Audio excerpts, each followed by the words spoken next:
because I wanted to show how much I did not want to be here.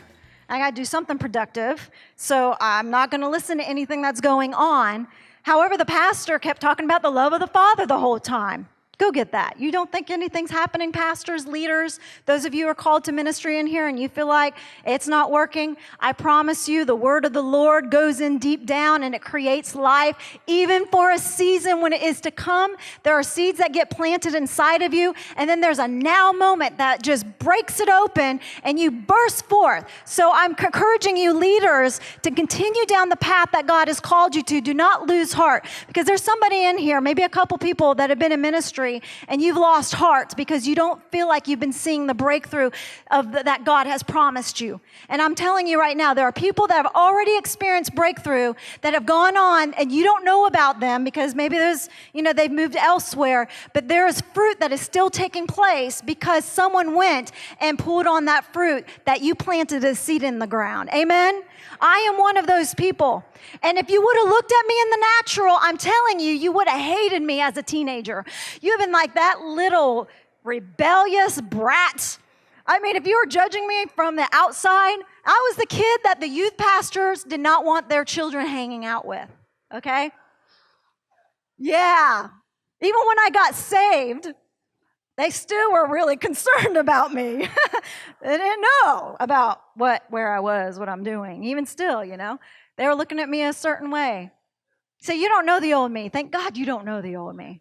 Thank God, because that's not me. That's the old man. He's dead. She's dead. Amen? If you want to be that person, you say, I don't want to be the old man anymore. I want to live as a new person. You can today. All you have to do is say, Jesus, I want you. I surrender to you. Have your way. That's what I did. So I go to church with my friend. On a Sunday night, a month later, she says, do you want to go with me to church? Sure. That's the first time I actually said sure without being forced by my mom. And I went, and I don't even know what I was thinking. I don't know what was happening, but all I know is I wanted the pastor to shut up and open up the altars or something, because I needed to give my life over to Jesus Christ. And at the very end, I don't even know if he did open the altars. All I know is when he ended, I ran to the front. I was in the back, and I ran to the front and surrendered it and said, I give you my life.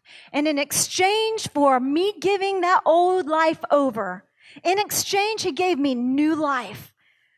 He resurrected Christ in me. This is what happens. Christ in you. He comes alive. It's like he awakens something that you had no idea that could ever be alive inside of you. It is the most glorious, beautiful thing to ever experience if you haven't. So I just encourage you, if you are wondering and trying to seek the one true God, you found the place. Because the creator of the universe is the same one that sent his son, Jesus Christ, for you, for me. So I get saved, I surrender everything, and I'm talking about when you surrender and that old man is gone, instantaneously I was delivered from all drugs, alcohol, sex. I was delivered from even a sailor mouth. I was cussing every other word, bad words. And, to this day, I can't say anything because it just reminds me of the old man. Doesn't mean that I'm not, a good person or I'm not a Christian. It just reminds me too much of those old days. So I just, I'm like, I want everything out of my mouth to glorify the Lord. I want the very nature of God to be released through me. He wants the same thing for every single one of you. How can you take this vessel that we have and go and do whatever when he paid a price? When you were in death, you were going down a path that was leading to death, where your life was trying to be snatched out. Your destiny was trying to be choked out by hell. And here this amazing, powerful, loving God comes in and pursues you and says, I want you. I want you. You are my beloved. You're my bride. I don't want anything else for you. I just want you.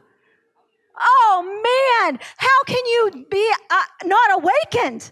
How can you not come alive and run the race that God has called you to run? It's like he puts a fire in your belly. He puts your feet, he puts like these new tennis shoes on, and he's like, run the race because I'm with you. I've given you new shoes. I've given you new garments, garments of praise for heaviness.